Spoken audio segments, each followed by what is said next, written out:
Welcome back to PG-DND. I am your host and Dungeon Master Tyson Child, and join with me tonight we have Jefferson Beatty playing Silas Grimhawk. Zane Caraway, and I sadly no longer play Vilix Thrawn, rest in peace, his poor tiny little soul. And I'm Connor Patton. I play Xeno Zing. Now, before we get started, we do want to send out some thanks to some people. First off, James RPG Art provides a lot of the art that we have in our show, including the one that we're looking at right now. And Tabletop Audio, who provides a lot of the music and the sound effects that we use.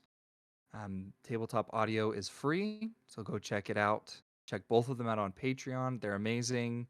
We love what they do. We have both the links in our description below because we want you to go and support them because they're awesome. Also, we want you to remind you that we have over 50 episodes of Heroes of Theros that you can go and listen to right now. Anywhere you find podcasts, and we're working on getting them on YouTube. It's great. Go listen to it in between our Curse of Strahd episodes. It is well worth your time. And a reminder. Oh, you good? Yeah, you go for it. Sorry. Just a reminder, we release our videos to YouTube first, so that's every Saturday at noon Mountain Standard Time, and then the podcast version gets released the following Monday at noon Mountain Standard Time. So if you want to get the videos and the episodes 2 days early, make sure to go to our YouTube channel, PG-D&D, subscribe, hit the notification bell, leave a comment, like the videos, and yeah, get those videos early. Yeah, for sure. And we just had an after show, so go check it out. They usually come out on Wednesdays, in between about 4 or 5 episodes. So go check it out, listen to it. We talk a lot about everything that went down, so it's a good one. It's a thick sode. Yeah. It is. Now, speaking of, last time in Curse of Strahd, our party finally finished their way through the Durst Manor.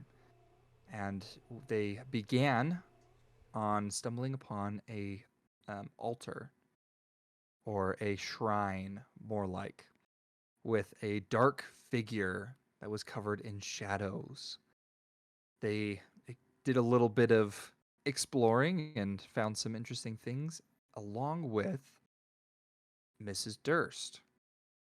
They had some conversations with her, and after talking with Mrs. Durst, they made their way down into the bottom level of the death house, where they found a room filled with many trinkets that they pillaged and collected. And then they also found a jail where Zeno made a little friend in a severed head that he kept in a jar. I forgot about that. Yeah. Yeah. And then they made their way into the altar room where the chanting was coming from. As they were down there, they found cultists that appeared in these ethereal forms, and they soon found themselves face to face with the darkness itself. After fighting tooth and nail to stay alive against this darkness, Silas dropped and had a vision of his past, but through the heroics of Vilix was saved.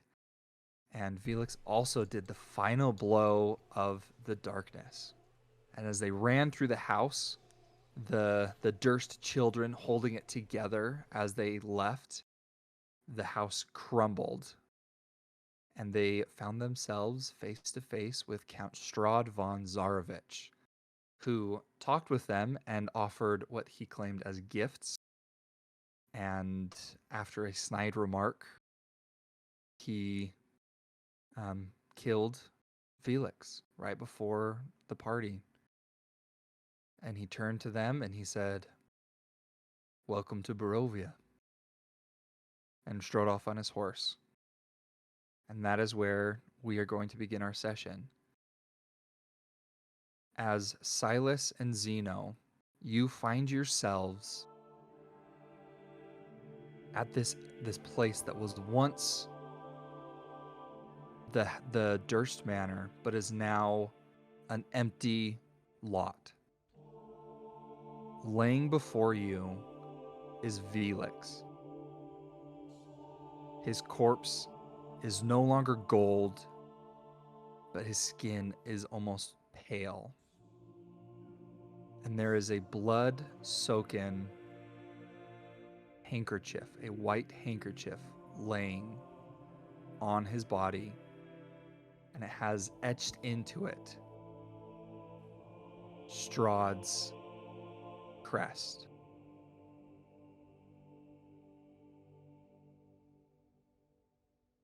What would you like to do? Silas is going to go up and pick up Vilix's body in his arms. And he's going to say, Kid, and I'm going to shake Vilix. And I'm going to say, stay with us, kid. Stay with us. And I'm going to go through his bag and find the healing potion that I think he still has. Mm-hmm.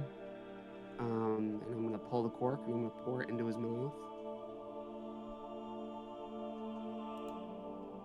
And it just splashes down his face. And I'm going to shake him harder.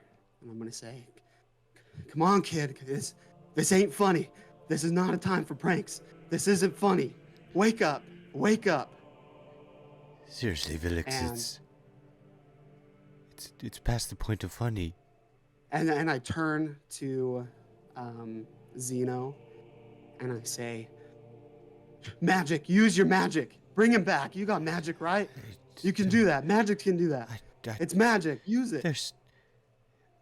Silas, it doesn't work like that. No, it has to. It has to. If it's real. If magic is real. Come on, kid. This isn't funny. And I keep shaking Vilix. Harder and harder as he's in the arms. And as you are shaking him, out from his hand falls a silver coin that he was holding on to, almost waiting to make a wish. And I look at that and I remember the wishing well and what Silas wished for. And he's going to just hold Vilix like close up to himself.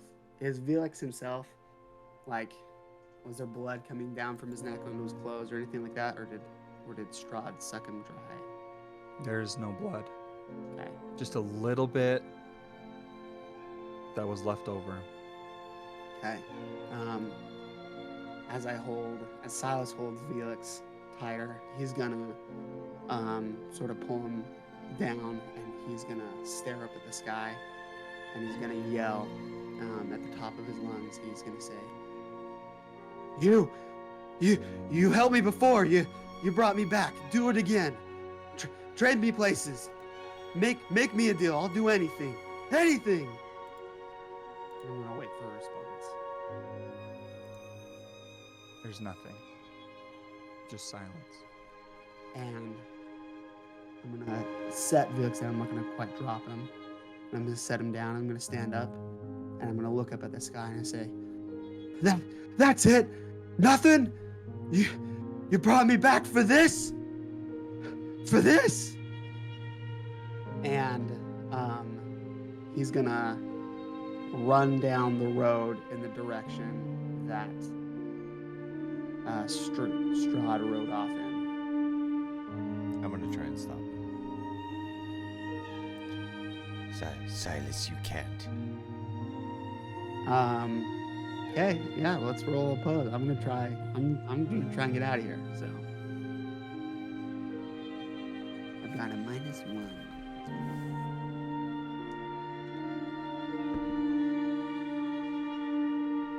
I rolled a 6.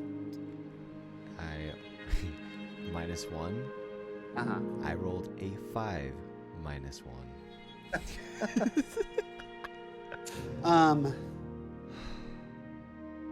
After struggling with Zeno, I'm gonna kind of break free from him, but I'm so distraught I only make it a few steps before tripping and just falling in the middle of the road. And instinctually, I'm just gonna pull out my gun, pointing it in the direction that he is riding. Do I see a silhouette? Do I see anything left of Strahd as he rode away?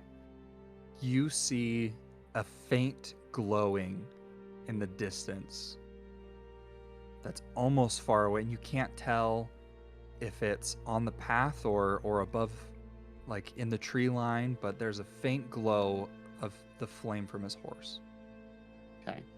I'm just gonna unload. I'm just gonna start shooting in that direction. Okay. And I'm gonna yell, "Coward! Coward! Only a coward would kill a child! Come back here! Take me instead! Switch me places!"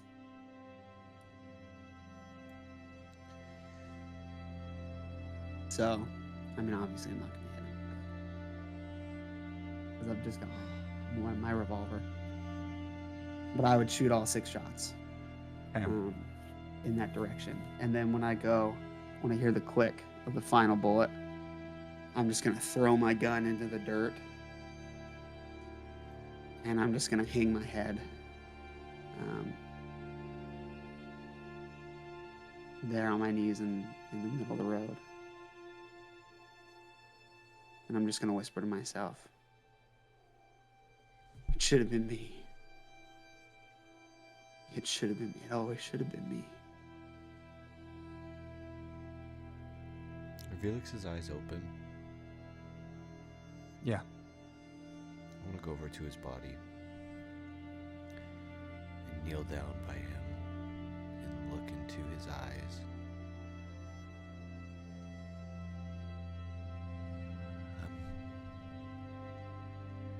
I'm sorry.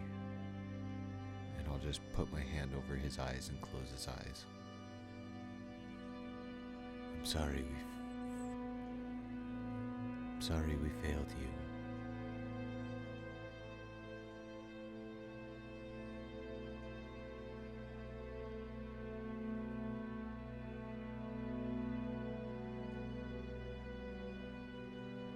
Zeno, as you're doing this, you notice a small wooden figurine poking out of Vilix's chest pocket, like in his jacket. I will take it in my hands and kind of fold Vilix's arms across his body. And I will walk over to Silas and sit down beside him.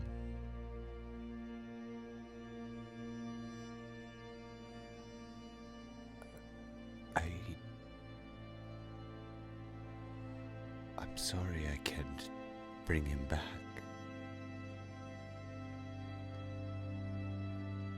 Me too. And I will hand over the little wooden toy horse.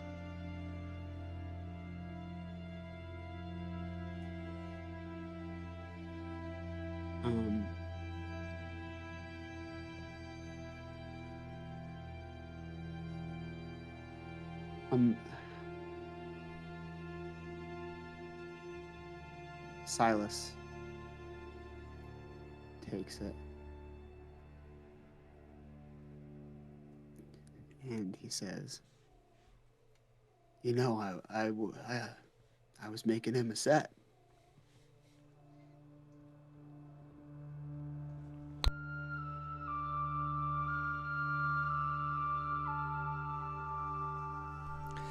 Sorry. I'm sure he would have loved them.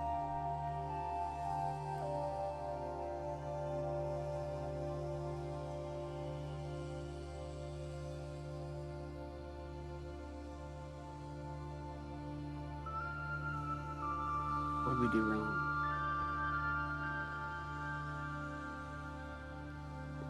We didn't.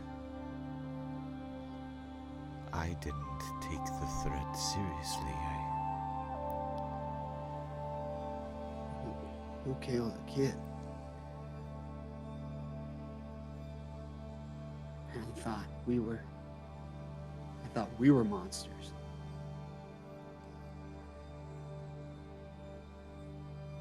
I've known many in my lifetime.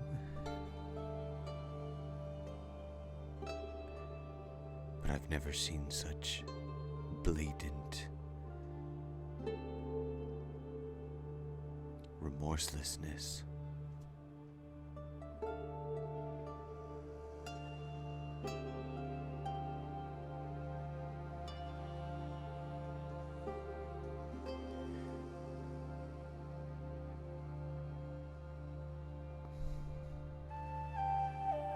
I know one thing's for sure now.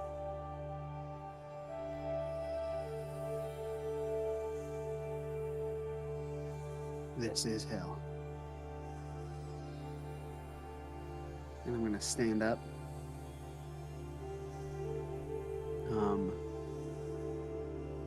And walk over to where Vilix is laying.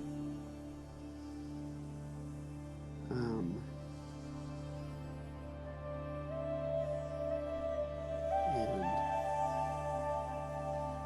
I wanna look.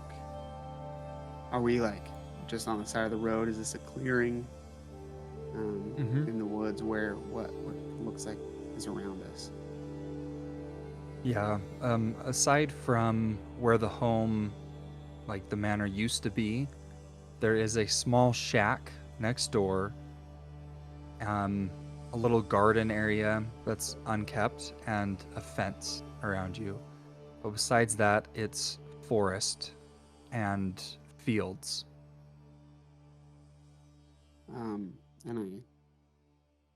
look over to Zeno and say, I think we should take him a little ways into the forest. Just so that no passersby will want to dig him up and see if he's got anything on him.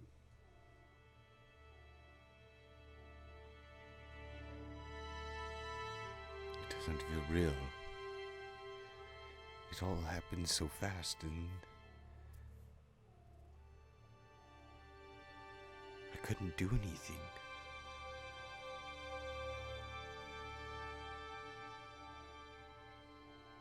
Neither could I. But you're right. We have to. We have to take care of his body. I'm gonna take off this magic cloak that I got, and I'm gonna wrap the end of it a couple rolls of my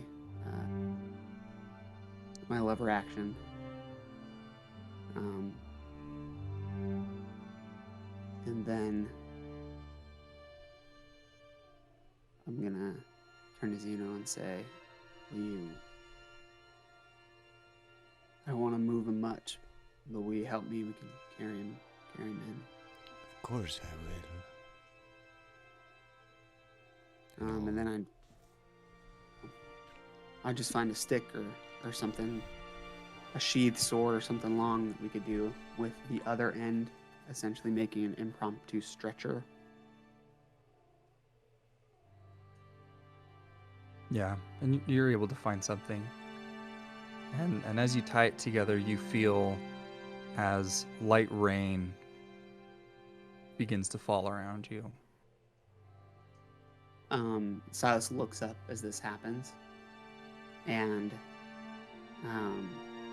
takes his hat off and sort of rests it on the fence post and kind of looks to Zeno and says, "This is the closest thing I think I can get to tears," as the rain droplets hit his bony face and slide down to his chin and drip off. And then he begins to walk into the woods.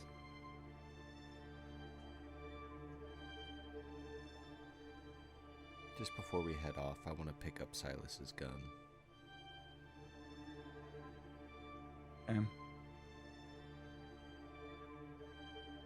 And what exactly are you looking for? Silas wants to go deep enough into the woods that a grave would not be viewed from the road. Okay. And preferably, I think he's looking for a tree where around the base of its roots, there's kind of a spot where the roots aren't very thick. That maybe we could dig there and the tree would stand as a memorial. Okay. I want to try and find a shovel by that little shack as well, or just if there's anything around that I could use. Yeah, there's a shovel. As you kind of go into there appear to be old gardening tools and supplies, so you find some shovels. So you're able to find this small clearing where there's a large tree that's old and sturdy, and you see as it kind of leans over a little bit on this clearing as to kind of make a covering for what would be the grave. And you see at the bottom, at the base of this tree, a single flower is growing. It's not a particularly pretty flower, kind of a pale gray, but it's the first flower that you've seen in Barovia. This is a very fitting spot. Yeah, I think so too. Why don't we send him over here and start digging? Let's do it. I'll carefully lay Vilix down nearby, still in the clearing, but not close enough. He'll be hit by any shovelfuls of dirt that we may be tossed in. I'm gonna take my duster off, revealing just a tattered shirt beneath. I'm gonna take my gun belt off, setting on my duster. And though my sleeves are tattered and worn, and one of them's not even reaching down to my wrists, I roll them up. Almost like I've done this before, but I just grab a shovel and I start digging.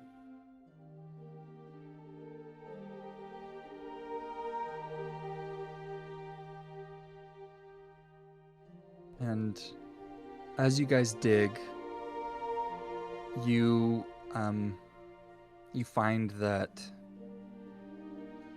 you've created a spot that's well enough to get him deep in the ground. You spend the time to make the hole large and fitting.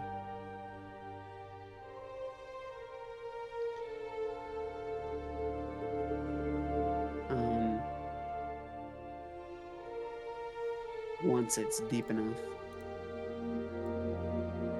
I'll hop out and I'll take out my whittling knife that I got from Stefan, and I'll be carving in the tree.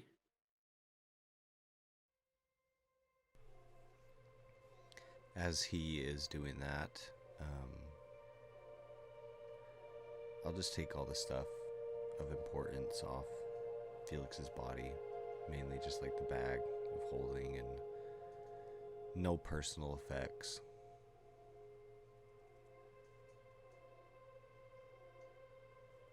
And as you're kind of going through things, you hear a faint squeaking coming from his pocket.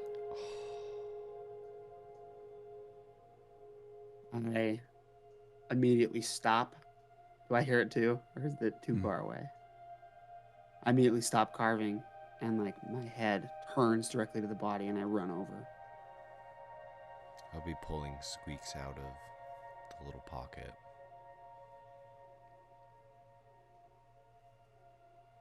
And then after he does, I'll in the same pocket pull out the card that he had that was in there. And a little bit of the corner is chewed off, and there's a little bit of berries kind of smeared in another.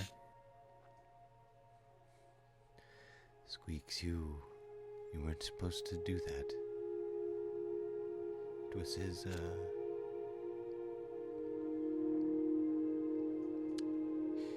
was his destiny. And it, guess it came true. He went the most innocent out of all of us. He had something that neither you nor I still possess.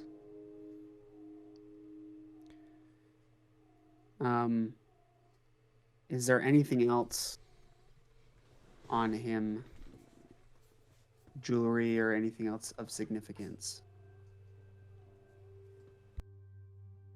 Zane? The only thing other than that would be, other than Squeak, would be his arcane focus. His necklace around his neck. I'm gonna kind of hold it in the palm of my hand. What does it look like? What kind of metal is it made out of? It was silver. Zeno. Has a little circular pendant, some things engraved in there, but Zeno, Yes. you know better than I. Is there anything that can hurt vampires? Is this like a wooden stake, garlic kind of deal, or?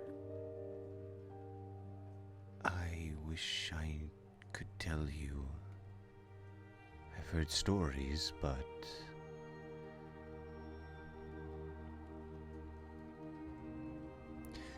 Silas, that was to be able to do that to someone requires an immense level of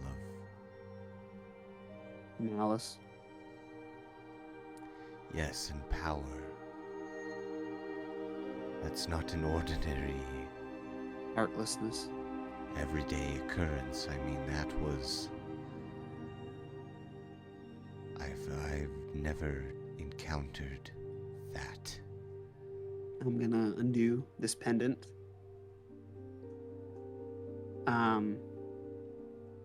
And I'm gonna put it around my own neck. And then I'm gonna grab the coin that was in his hand.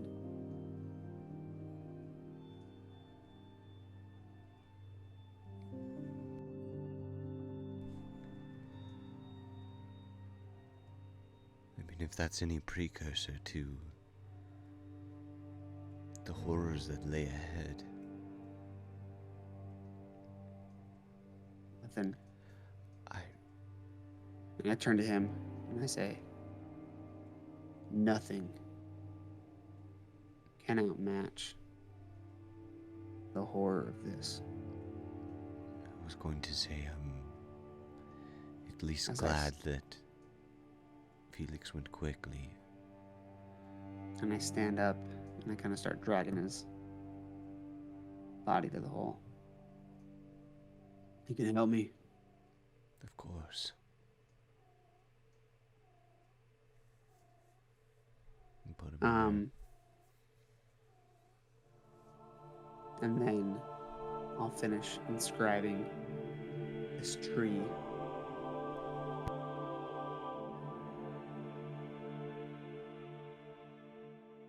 What do you write? I'm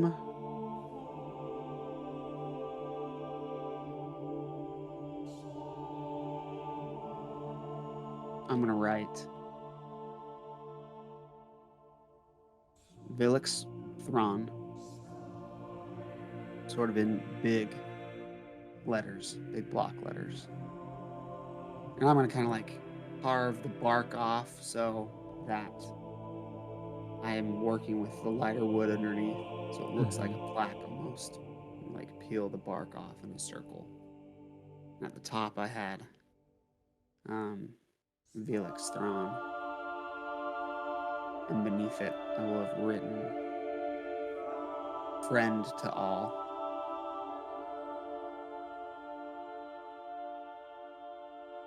And then, you have anything to add, Zeno? The most powerful of all. Most powerful of all. And then beneath that, I'm going to write beloved son.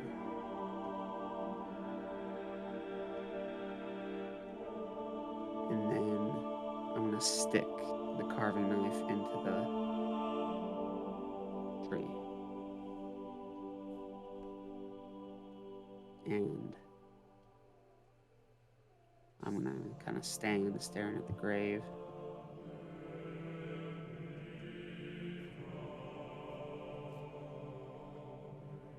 Well, do we say something or? It's not fair.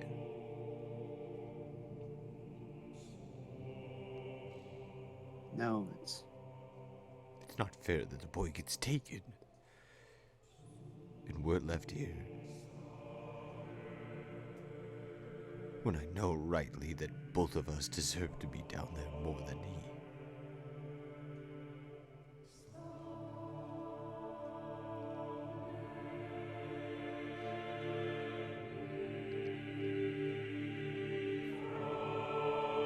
Yeah,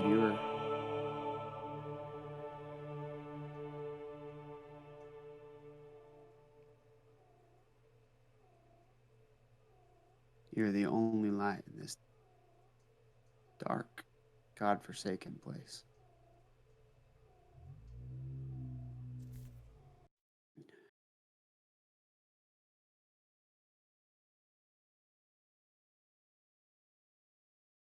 And I'm going to hold up the coin that was in Vilix's hand. And I say,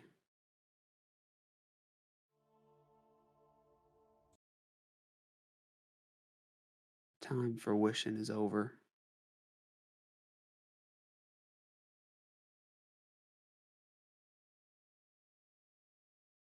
And I swear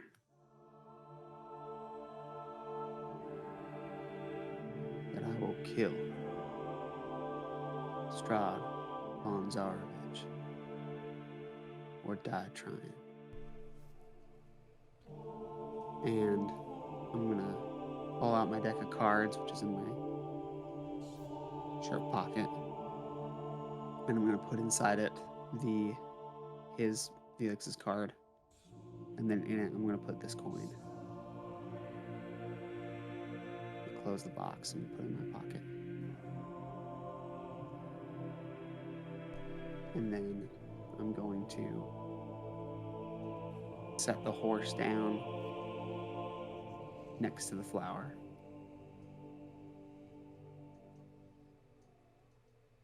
Or I'll actually put it on top of the small mound that has been raised up from the dirt that we filled in. Just right in the middle.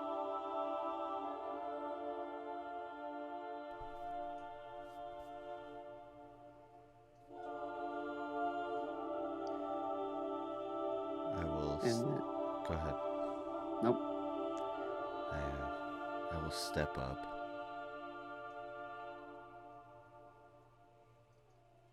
and averting my gaze as I step up to this hole, and as I glance in, Zeno instantly just has tears streaming down his cheeks.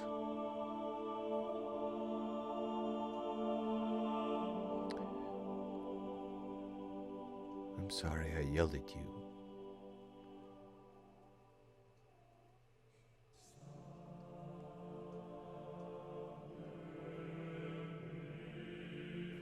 I wish I could take it back.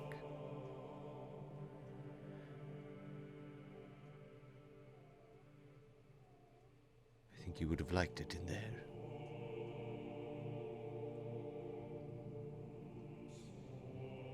I promise I'll take care of Squeaks.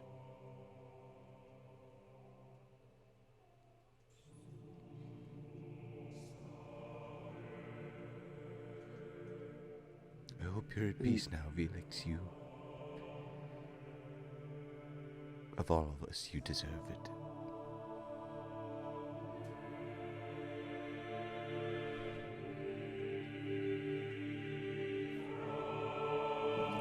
Take a shovel and start filling in the hole.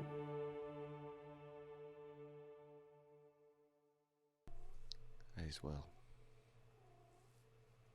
And then once the hole is filled, I'll set the horse on top.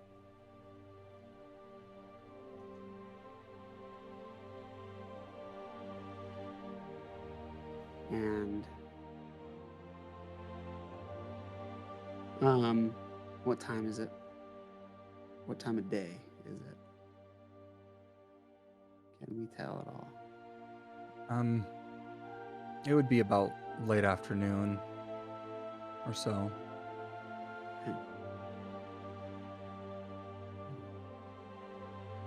I'm gonna start putting on my gun belt and putting on my duster. What direction is the road going?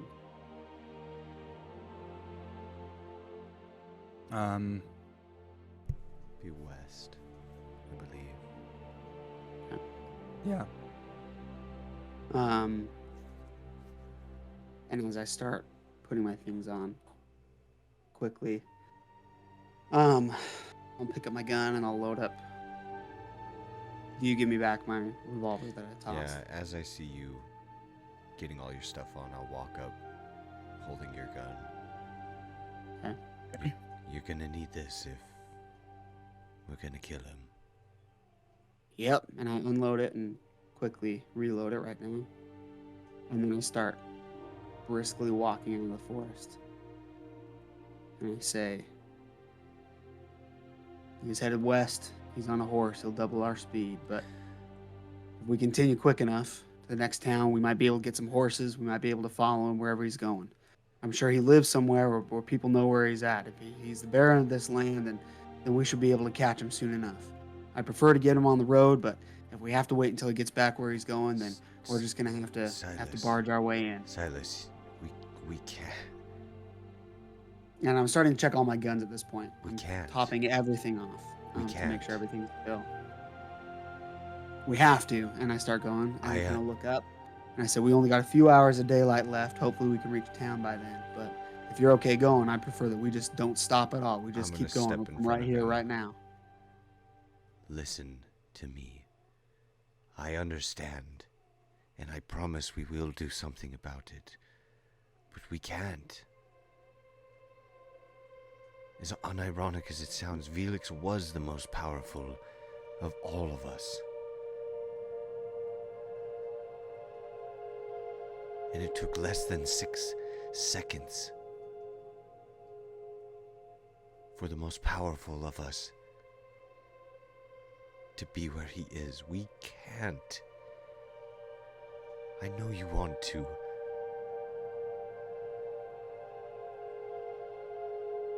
But we can't. Yet. We will. So what? Zeno, what now? What do we do now? What could we possibly do now? We'd wait for what? For him to stroll up again? For him to kill another kid somewhere? I mean, I don't know about you, but I ain't getting any stronger. And I kind of check my weapons. I had 12 bullets left. And when those are done, I've got a sword. And when that breaks, I've got a knife. And when that is ripped from my hands, I have my fists. Until there's nothing left of me. You may want to wait, put it off, but I can't. And if you don't succeed, and Vilix died in vain, and you can't avenge him, At least I tried. He needs to answer to someone. and he will. But it can't.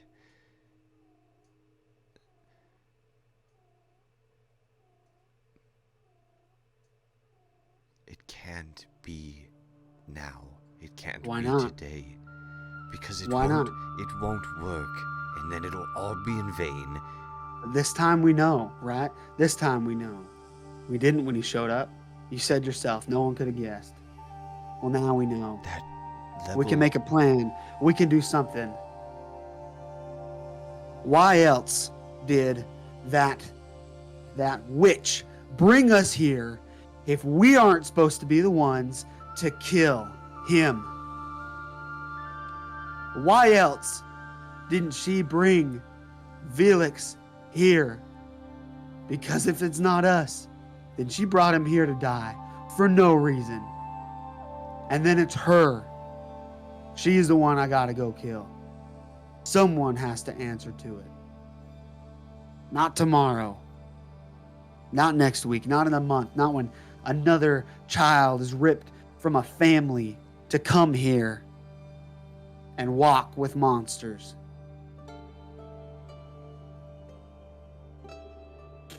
And I kind of turn away from Zeno and bow my head again. He did nothing. Nothing.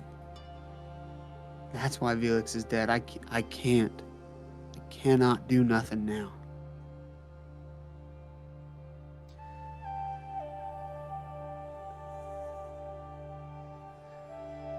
I agree.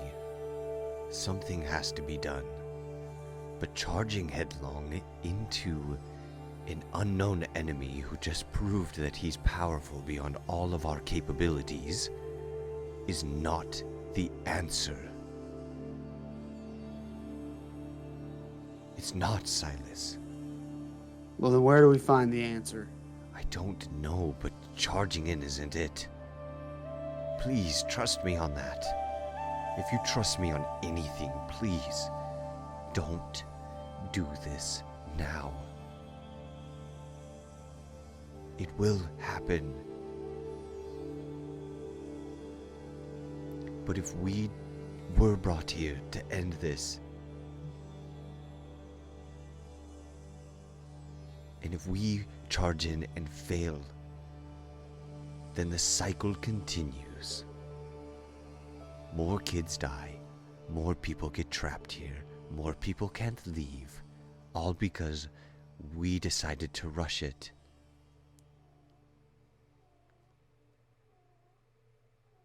Don't let Vilix's death be in vain.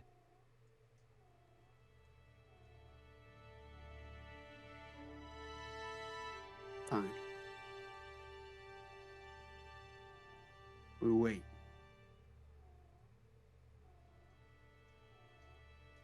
But that still leaves the question, what's next? Because I don't know what to do.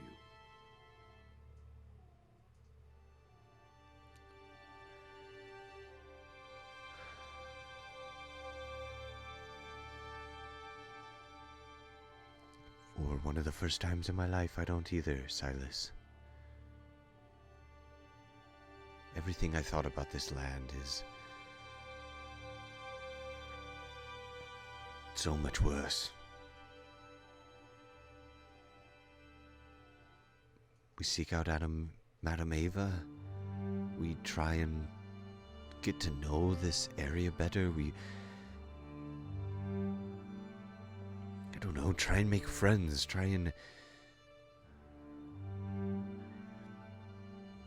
We do what I have always done.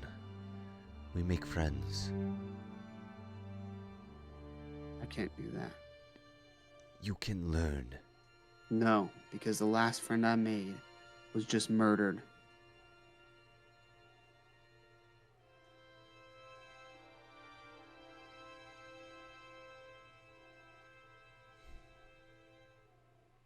So you're just gonna live alone for the rest of your life?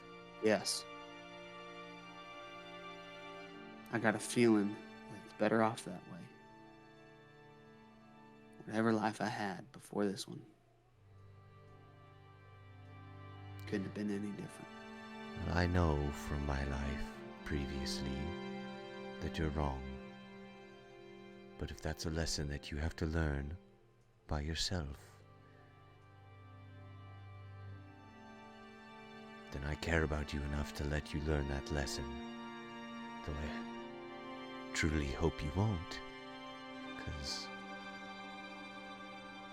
I don't want to be alone. You're my only friend here now, and I don't much like being alone.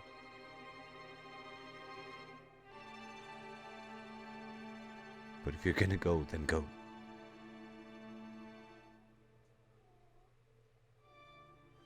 Did we get a map in the Durst Manor? Of Barovia?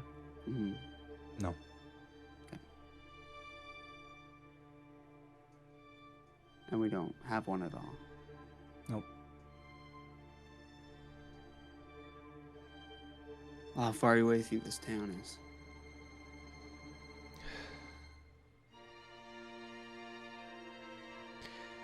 I don't know. I mean, it can't be that far. If people come here often, and they...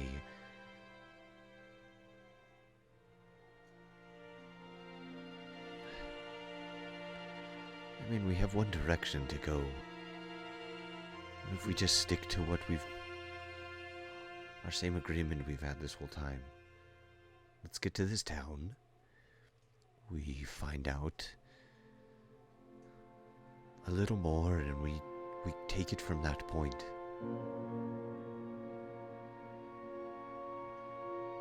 We don't have to figure out the whole bloody plan right now. We just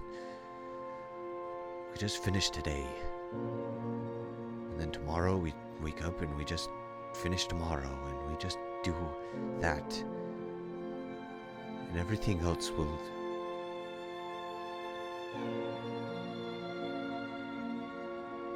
Everything else will come into...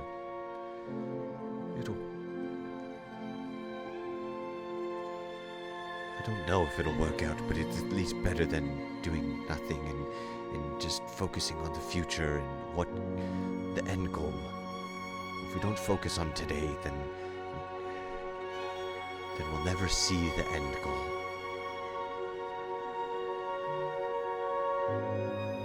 So we stick together until the town. Agreed?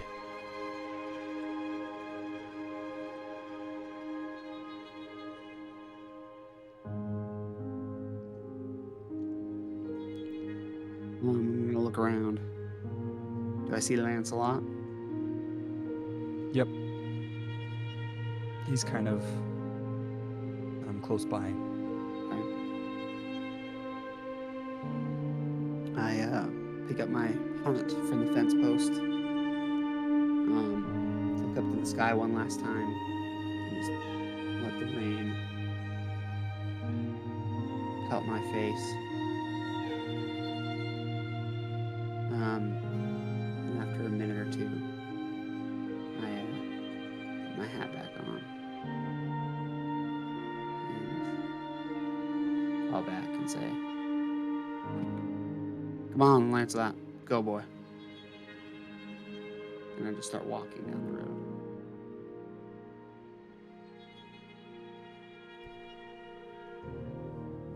quickly, I will take Squeaks inside my shell. I'll make him a nice little bed in the hay. Break off some food rations and... Now you don't go wandering off. Because if he leaves, we're it. Then I'll pop back out and chase after Silas.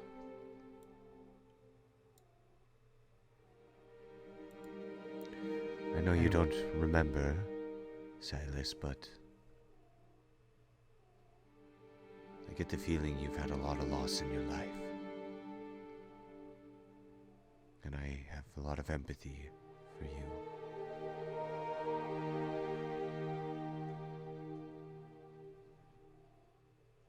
Silas doesn't say anything.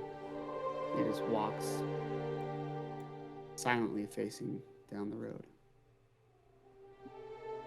with sort of determination in his steps.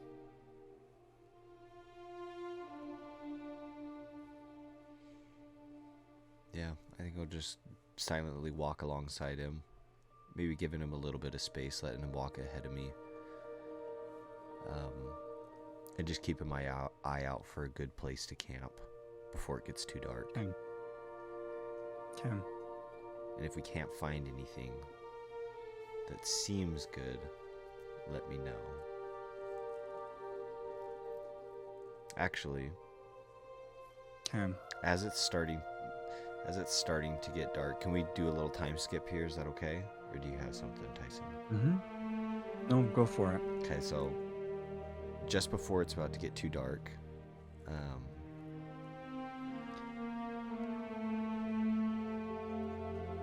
Silas?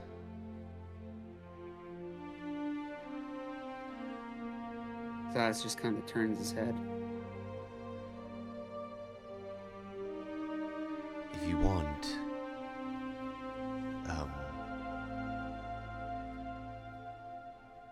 we can stay inside my shell tonight.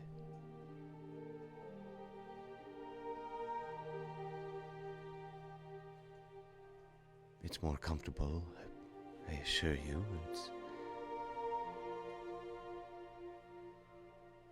It'll at least get us out of the rain.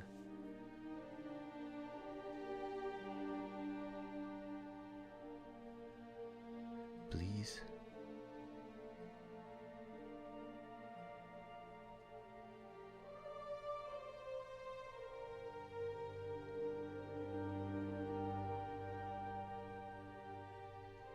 Silas like sling his revolver, not his revolver, sorry, his lever action over his shoulder, and just walk slowly over.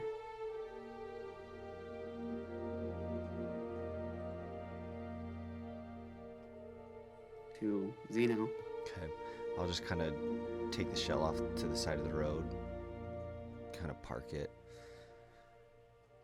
in some area against a tree or something, and there's a ladder when you come in, and just come down and make yourself comfortable. And I'll head down into my shell. Silas takes a minute and looks down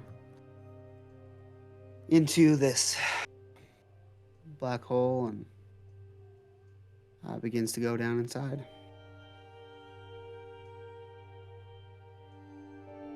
And he descends the ladder. And he has Lancelot in one arm.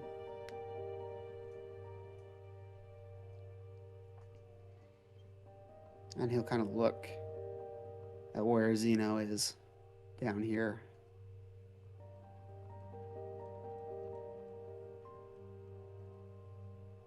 I'll just be kind of crouched over in a corner, like hands rubbing together kind of anxiously. Silas just kind of looks around. And then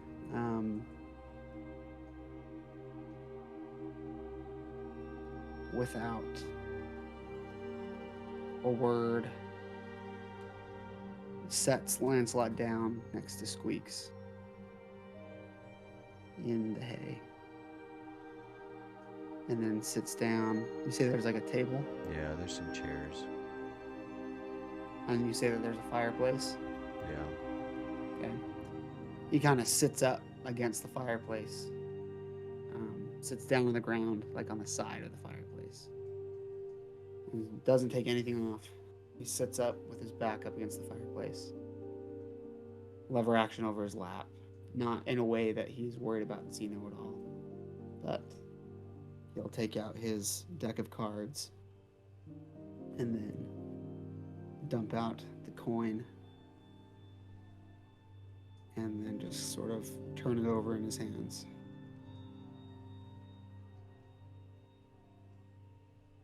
And wait.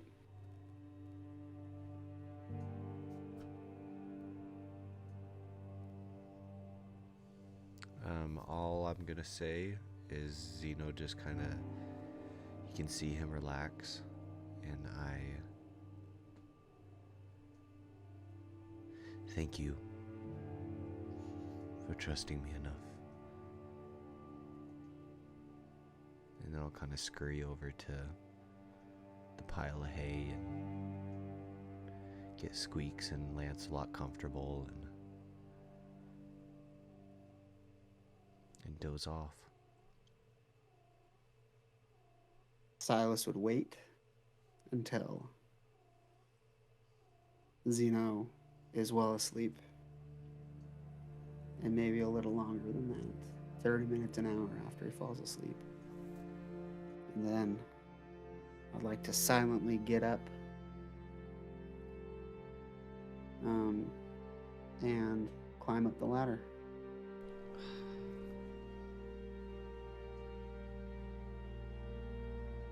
You're breaking my heart.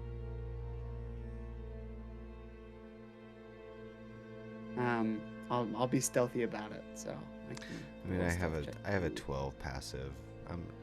I'm out. It's been an emotional day. I'm out. I'll roll underneath. Okay.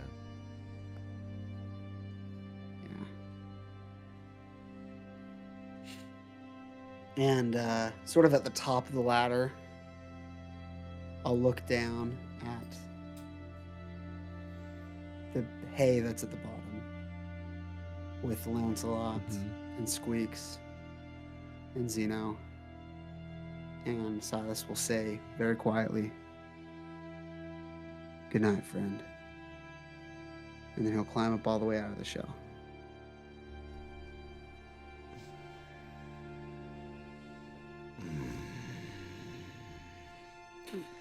And he'll find a tree to lean up against in sight, in view of the shell. And that's where I'll chill the rest of the night, sort of on watch. Okay. So, as you sit there in the rain, slowly falls on your body, and you watch the road as you drift into your thoughts.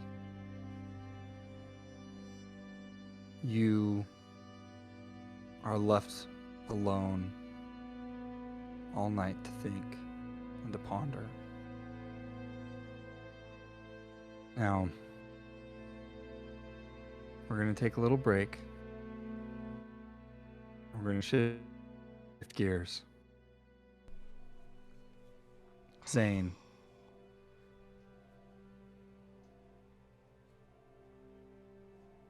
you find yourself in a makeshift ceremonial tent, all by yourself. The sun shines through the white cloth, and you've seen others perform these tasks. You've seen some fail, you've seen some succeed. those who succeed have never returned back home. You know what lies ahead of you. When suddenly the cloth door to this tent opens up, in walks your parents. Your mother is already crying, faint tears in her cheeks. Your father walks up to you and he says, "You will do well, my son. You are strong. And you will bring honor to family. And you'll bring peace to our people."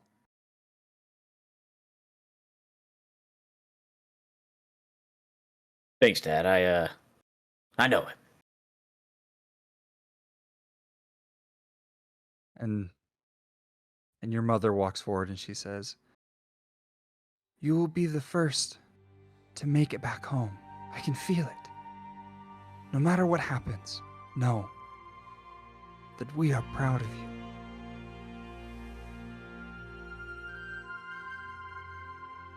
I know, Mom. I've got this.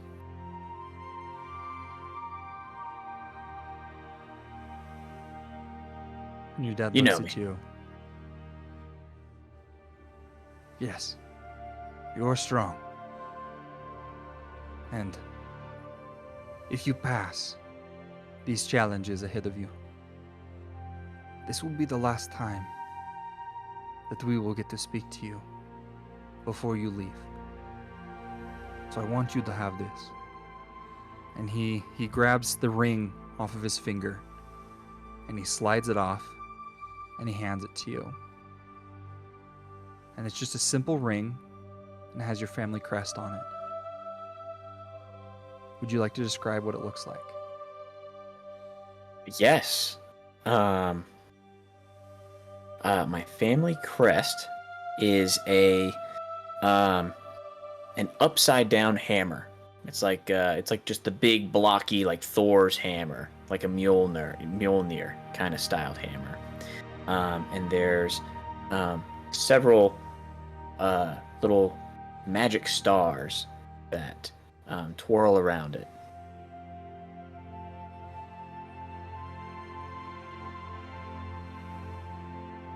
And he gives you this ring and he says, "This will bring you strength of our family."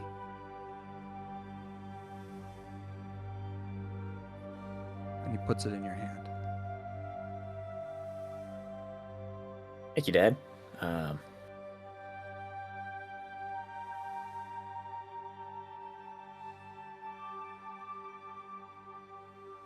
Yeah. It'll be good. Don't worry. Don't worry about me. I don't need the extra strength. And just then, you hear loud music begin to play outside of your tent. And your father looks at you and he says, "It is time. Good luck." And your mother gives you a big hug. She says, "We love you. You're going to do good. Come back to us, okay?"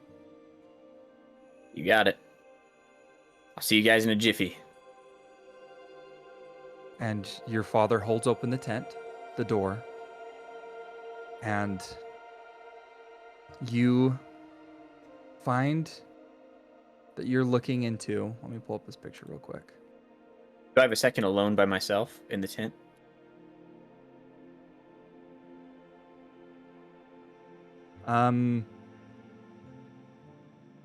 What would you like to do? A little energy booster. Gotta boost up the spirits before the big day. You know what I mean? Mm-hmm.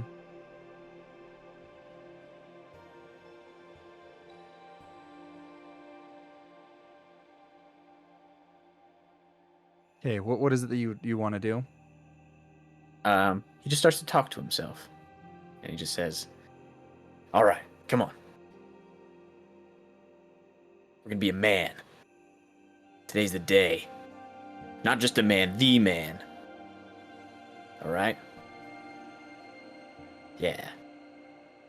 We've got this. Let's go.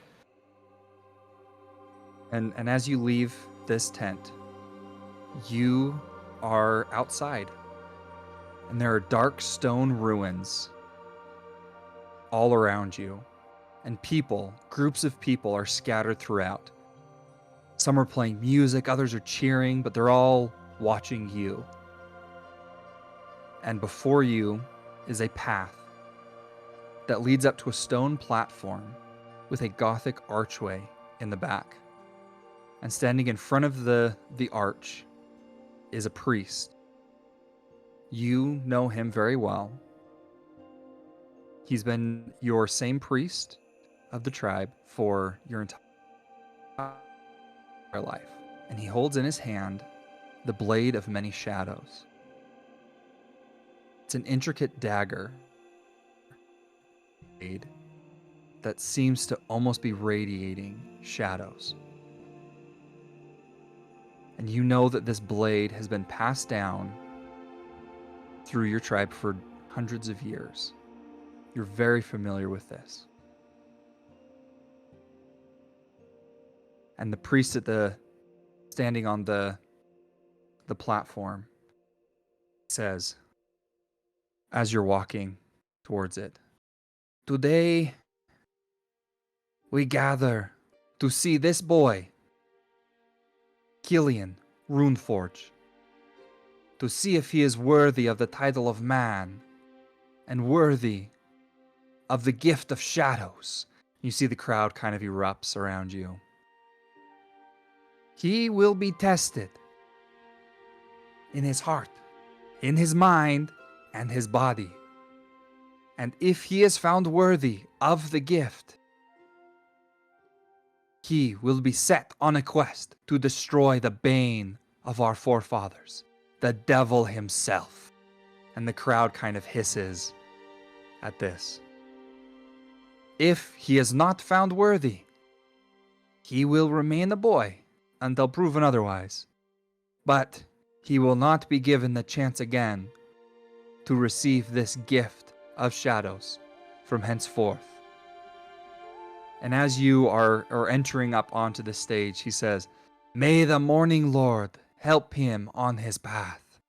And the crowd kind of repeats, "May the Morning Lord help him." And as you get to the top, he looks at you and he says, "Killian, you will do good." And he kind of grabs your shoulder. And he says, "You will have these challenges. They are not easy, but they are there to test you, your soul, to see if it is worthy of the shadow. Now, prove yourself today." And he hands you the dagger.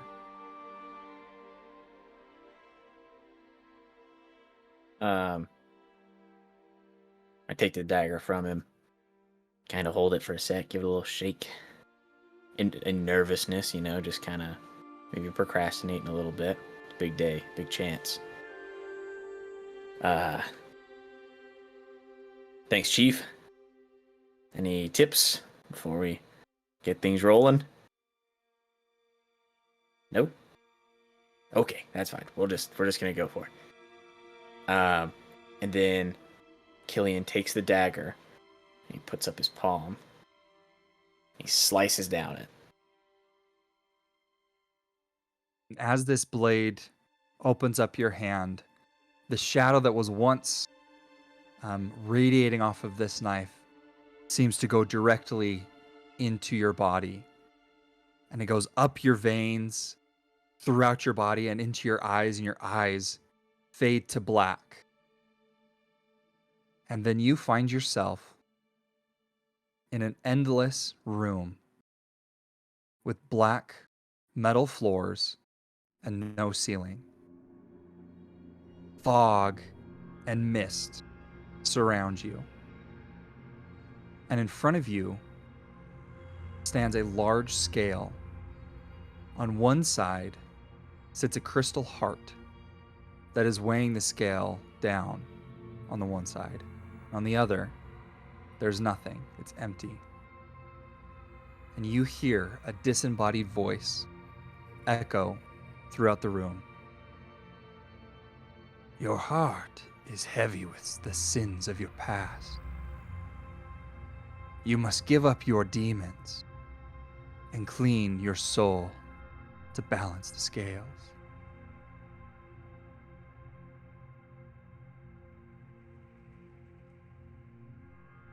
All right.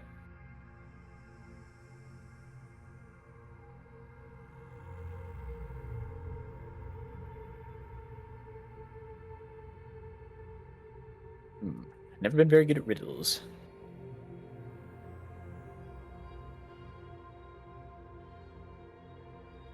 Maybe I hop on the scale? Or maybe I don't really know. Can you repeat the thing for me one more time? Yeah, he said, your heart is heavy with the sins of your past. Mm-hmm. You must give up your demons and clean your soul to balance the scales. Give up my demons. You want me to give up my demons?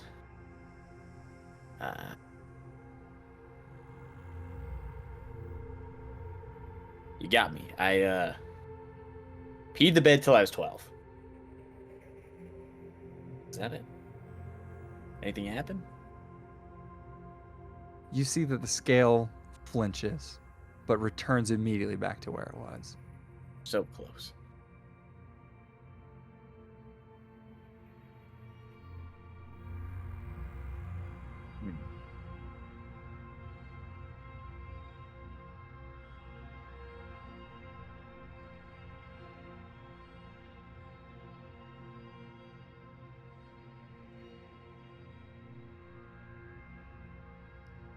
I'm just going to say here, a little meta, there is no right or wrong answer.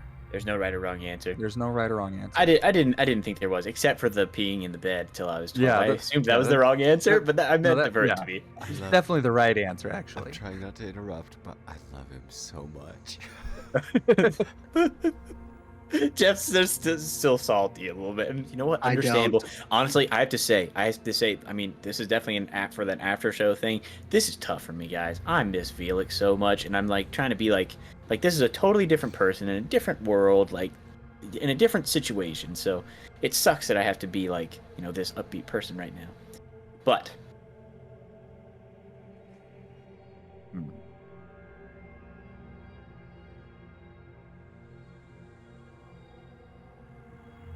all right. You want my demons? Well, here they are.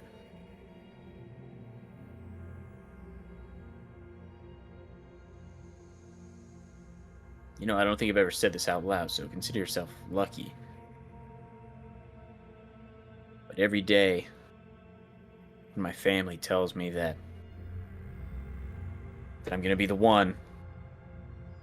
I'm gonna be the one to kill Strahd von Zarovich. Or von Zarovich, I guess. Just kidding, I knew his name.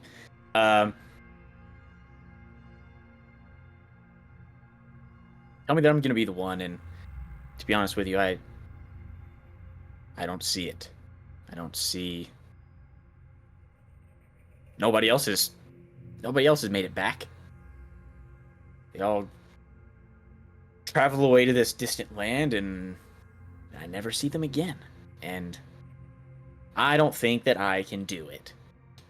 There. You happy? And immediately, the scale balances. And the voice says, "Thank you for your honesty. I can tell when you're lying or not." And that I was lying about the first thing, right?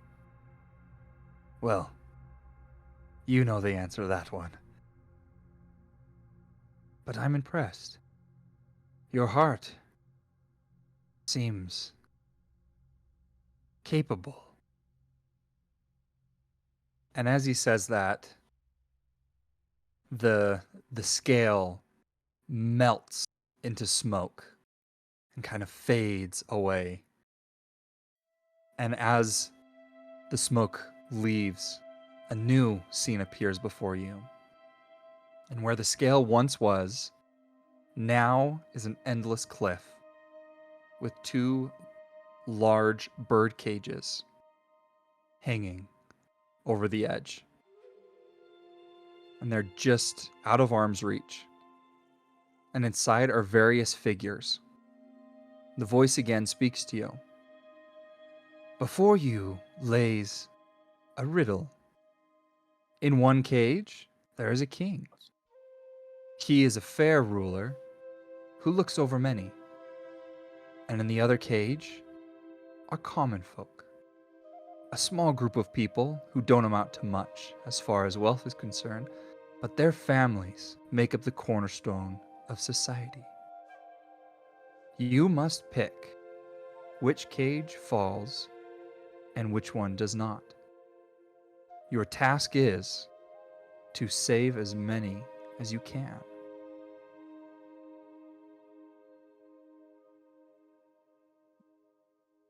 That's it? Just one king on one side and other people on the other side?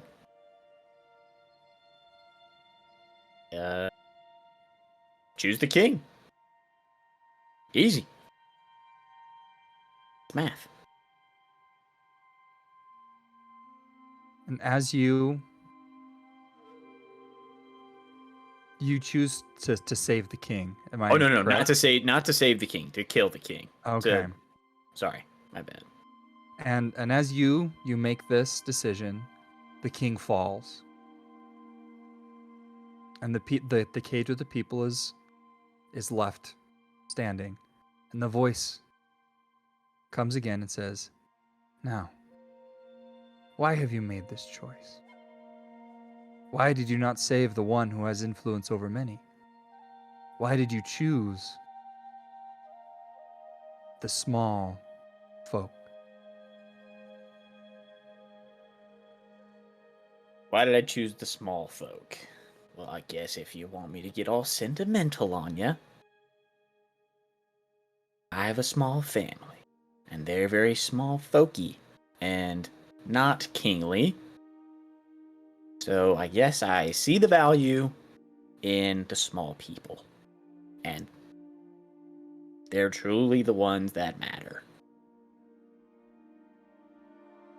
Interesting. One who can see past the facade, see past the riches, and cares about the people. That is interesting. Yes. How about one more? As the cages again fade in this smoke,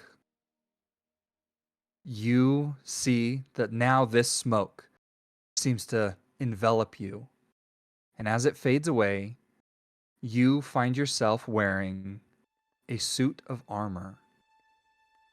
Would you like to describe what this armor looks like? Yeah. The suit of armor that Killian wears is both a mix of solid metal, but yet also shifts and moves around like smoke. A black smoke with many runes written all over the armor in a purple light.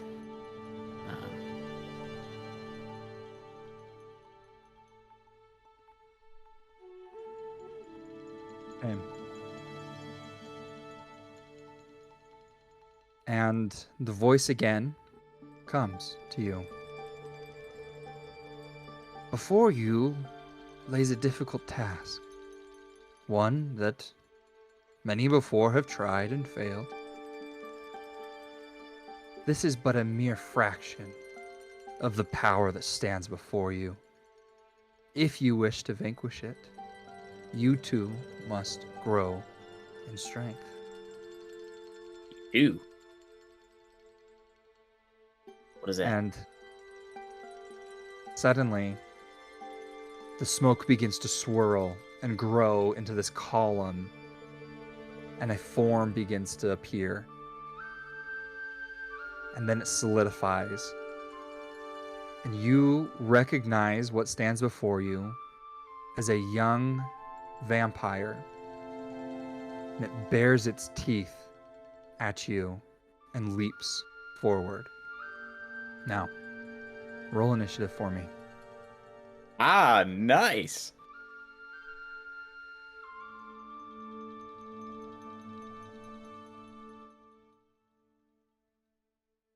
Okay, I actually have to go get my dice. I've been trying to get Foundry to work for me, and lately I've been rolling dice on there, but I will be back in 5 seconds.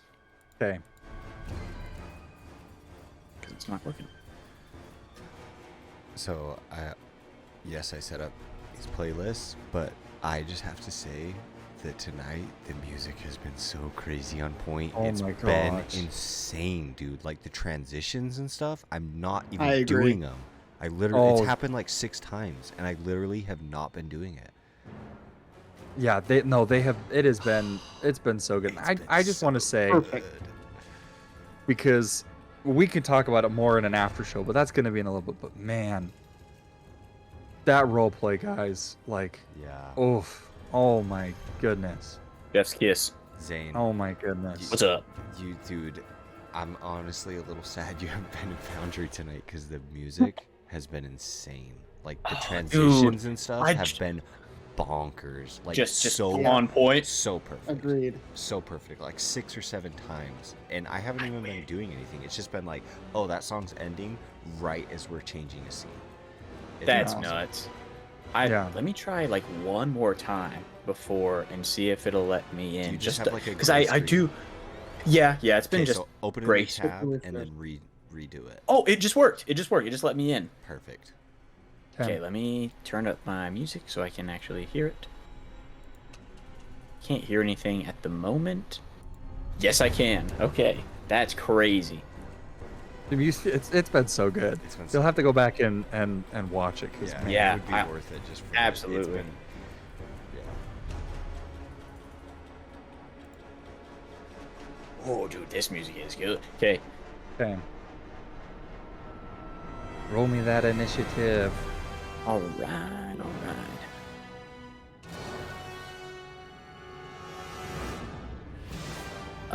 I got a 12. Hey, you actually get to go first. Oh, surprising. That was not very good. Yeah, well, 'Kay. better than a 1. So, All right. First things first. So is this? Am I going to be like using the armor? Like, is that yep. okay?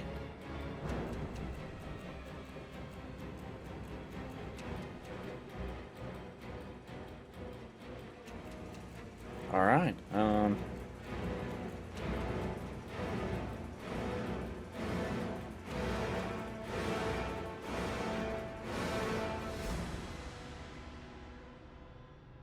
Okay. So as Killian standing there, sees this vampire. All right, come on, you bloodsucker.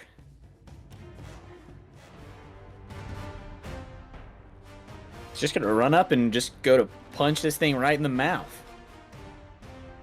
Right in the teeth. Okay. Does a... Ooh, that's pretty good. Does a... That's like an unarmored strike. What would I get to add to it? Sorry, I am still learning this class. It's different. Are you just punching him? Yeah. Then you get to add your intelligence.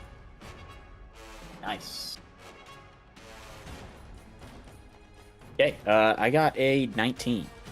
Okay, definitely hits. Definitely hits. Nice. Do you know how much damage that does as an unarmored? No. No, me neither. I'm sorry. Like I said, this is new territory for me. And I wasn't expecting it to be for combat. I wasn't expecting combat.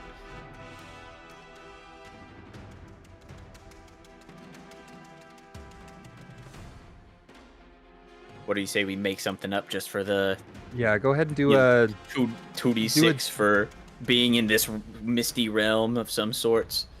Yeah, I'm gonna say roll yourself a d6 plus your intelligence. I like it. Cool. But feel free to use your abilities and stuff. I will. I think it was more for like you know, like this is totally new. Like he just gets like this armor and he's like, okay, I guess we'll test it out. He does 9 damage. Okay.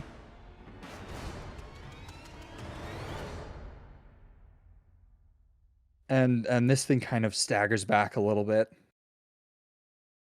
And then it's going to look at you and kind of bare its teeth. And it's going to try to claw at you.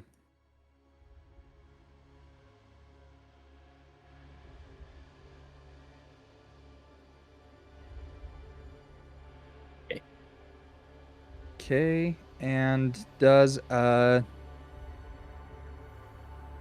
14 hit?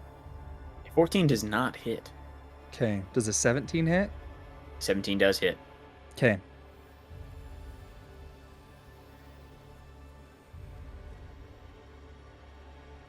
Okay, and as this thing kind of slashes at you, you take 8 damage. Oof.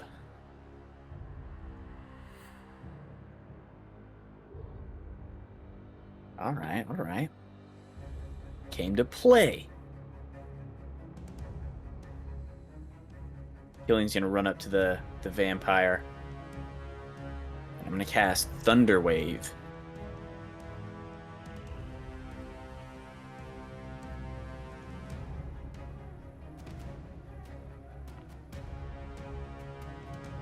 Does a 14 hit?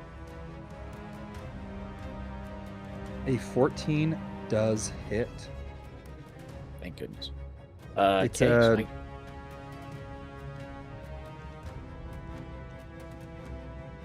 What? Yeah, sorry. 14 hits. Sorry, I was confused. Oh, okay. He's damaged. Doing some damage here. Okay. It does 2d8 damage. And I got... Do I get to add any of my modifiers to this stuff, or is it just... Not you know, to like spells. like most spells are just...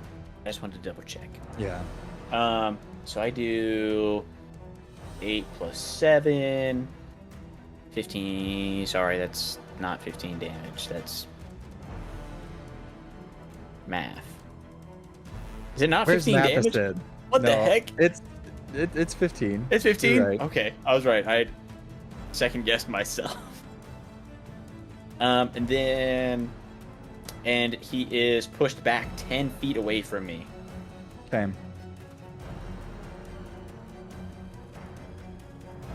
Oh, I lied. It's a Constitution saving throw. That's my bad. So he actually had to roll against my Constitution.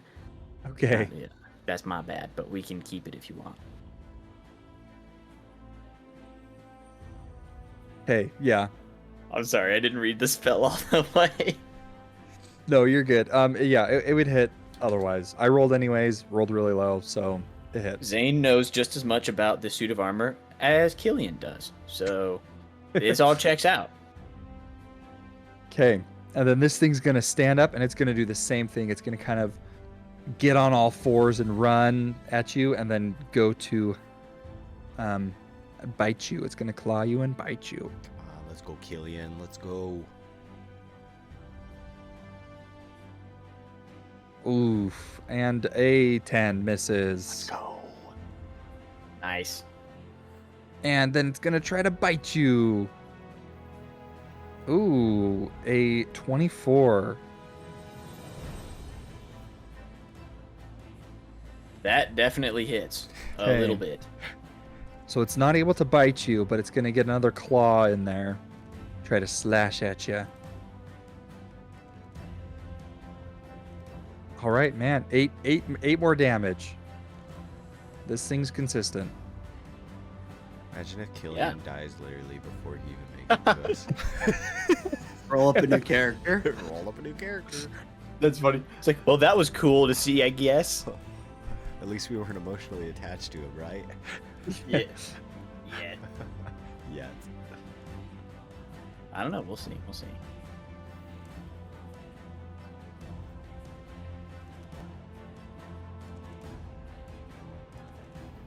Okay, it's your turn.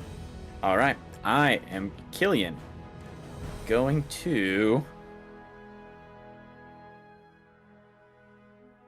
cast Magic Missile. He's gonna outstretch his hand, and one of the purple runes on the palm of his hand is gonna glow purple, and he's gonna shoot out the little magic missiles. Hey, roll for damage. Yeah. Gotta love magic missile.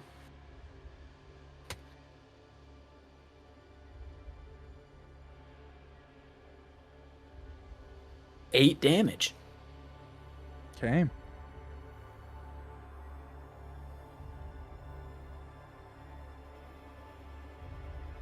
Now, this thing is going to stand up, and you can see that the form of it is kind of fading in and out of the smoke.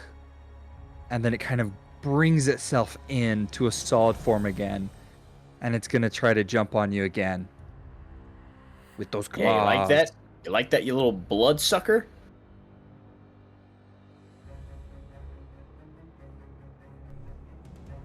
Okay. And it does not like being called names. Ooh. So it 22, I'm guessing, hits. Yeah, okay. Okay. Pro So- tip, don't make fun of the DM's monsters that they throw at you. So it's gonna land a claw attack and deal. Man, this 8 more damage. Very consistent. Jeez, dude. I'm scared Are you now. still alive? Barely. Honestly, like I'm not gonna lie. That's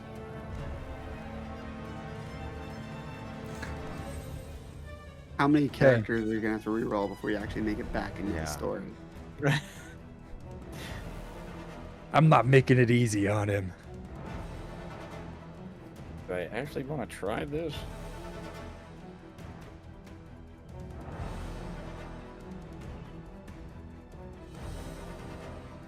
Too risky.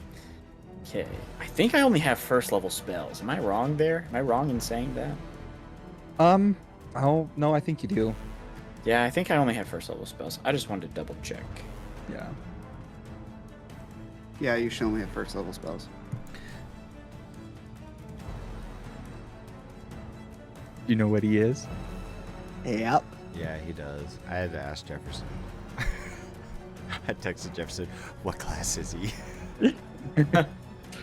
I figured Jeff would figure it out. He's I was torn between two, but something for Called sure it. confirmed it for me in this fight. yeah. And I just want to say, I did call it in Yeah. the after show. He did. Oh. You called a lot of stuff, but I did call a lot of stuff. But When you, One when of you those throw out lawful 100 things- suggestions, at least one of them's gonna stick. when you play the field, I one's gonna gotcha. work. he's gonna be wizard, warlock, monk, artificer, all the stuff. Okay, we're gonna go with Thunderwave again. We're just Okay. gonna. So con save? Run.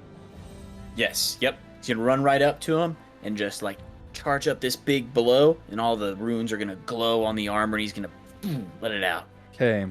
Does a 12 pass? A 12 fails. Okay. Go ahead and roll for damage. Failure.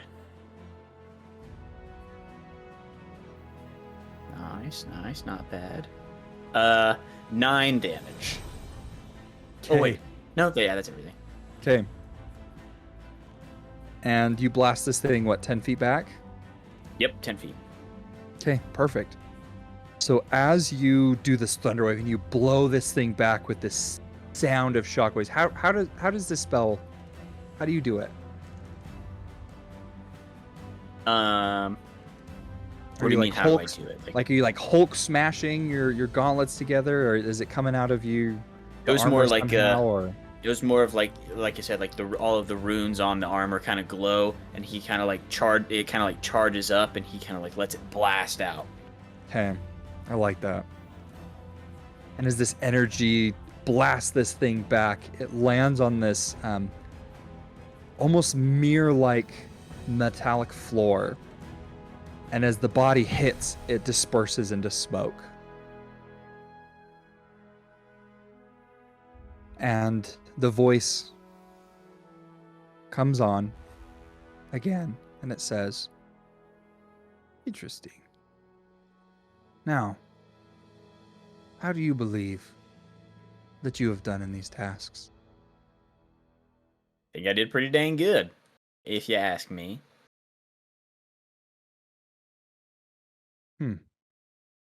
Well, I mean, your vampire there is on the floor and not breathing, so... yes. You have much to work on. And you may not be ready in every aspect, but I believe that you have the ability and find yourself worthy of my presence. And as he says that, you sink through the floor and you are jump-started awake again. Back at the ruins. This time, your armor is gone that you were once wearing. But as you kind of realize what's going on, this vapor of smoke. Would you like to describe how your armor comes onto your body? Yes. It almost starts from the head down. It's like a puff of shadowy black and purple smoke that kind of just slowly descends and falls and becomes corporeal and solid, attaching itself to me. Okay. And as the crowd watches this armor slowly form onto your body, the priest standing behind you shouts, "He is worthy!" And everyone begins shouting, "Worthy, worthy, worthy, Worthy, worthy. And you see your parents. Your dad looks at you and nods approvingly. And your mother is clapping and crying as she knows what comes next. And the priest then says, "He has found himself worthy to hold the shadow and will now set forth on his quest." And he kind of steps to the side, and you see that this Gothic archway standing behind you, on the inside of it, this mist begins to rise from the ground and swirl within the archway, this dark gray mist. And the priest looks to the crowd and says, "May the Morning Lord guide him." And then he turns to you and says, "May he bless you on your endeavors." And then he gestures to this archway. Hey, Chief, before I go, I had a question. The thing that talked to me in there, he said something about you two. and I was just really curious if you knew anything about that, because it just sounded kind of weird to me. What do you mean? I don't know. I wish I knew what I meant. He said something about you too, and there's only one of me, so I'm kind of confused.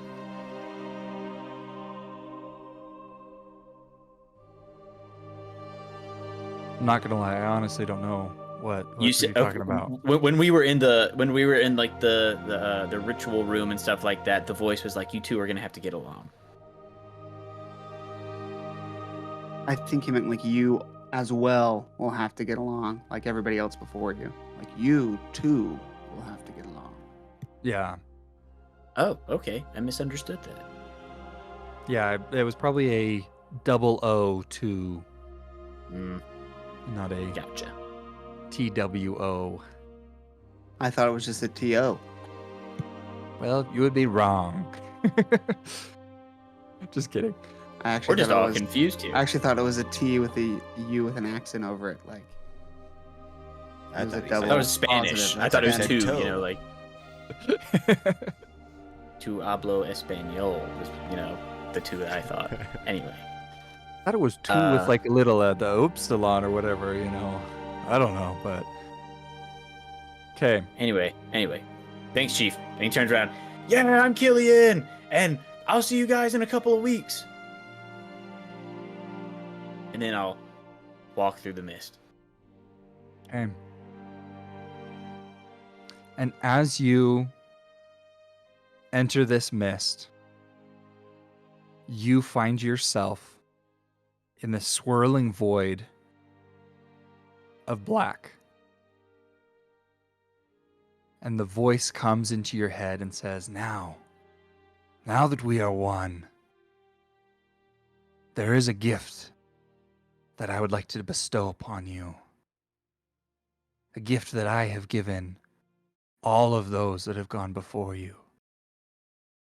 A gift of destiny that you have deemed yourself worthy of.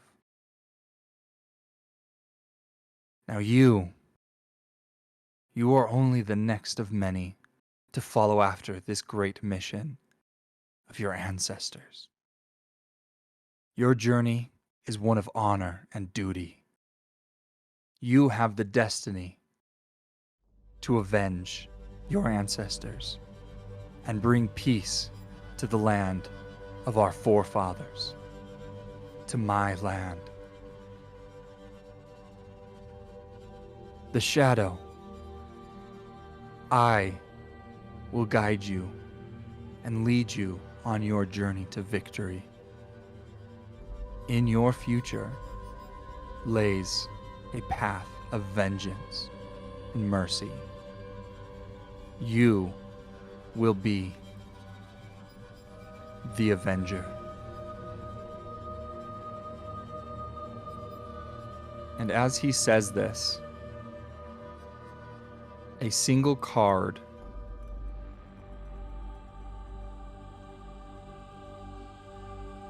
floats. It almost appears out of this mist.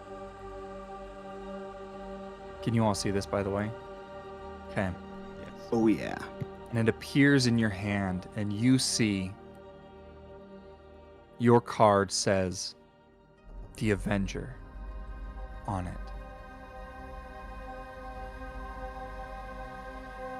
All right. And as soon as it lands in your hand, this dark swirling mist disappears. And you find yourself in a dark forest with trees that look like skeletons. You see dark clouds above you. No sun shines through. You hear the sound of dissonant whispers and darkness as you look into what is the land of Barovia. And that's where we're going to end our session today. Oh my gosh. Nice. What a good Nice. Ah, that was phenomenal. I'm so excited. I wanted to roleplay with you. Yeah. Next time. We'll get there. We'll I get gotta there. wait. Next Gotta wait. time. Step by step. You guys, Xeno, and you guys aren't ready for it yet. You know what I mean? Oh, aren't we? Yeah, I don't know. Especially I Silas. I think Silas is gonna hate him out of the gate. Yep. I think you hated Zeno. Like, you're really gonna not like him. You're gonna be like, why are Yep. you so happy? Yep. Man, I'm excited. Me I'm too. really excited. Phenomenal. Great job, Zane. Very excited to meet your new character. Great job, you guys. Comment your guesses as to what class he's playing down below. Yeah. Yeah. Yeah. And Frills, tell us what you thought. This was such a good episode. Like, I want to hear in the comments what your favorite part was. And let us know if you cried. And be honest, okay? Because, Yeah, man, I got close. what an episode. I got close. You didn't see it on screen. I cried after our part was over, at the beginning of Zane's part, when I just Yeah. like leaned back. It just all hit me. It was just a couple silent tears, and I just had to wipe them away real quick. So I did cry, just not on my part. There were a few times I got close. I'm not going to lie. Don't lie. For reals. And anyways, in thanks peace, so much Felix. for watching. Sorry, We what's love that? you. I just said rest in peace, Felix. Yeah. Follow us on our socials. You see them down below. We'll catch you next time. And remember, we love you. Bye. Bye So long, bye. friends.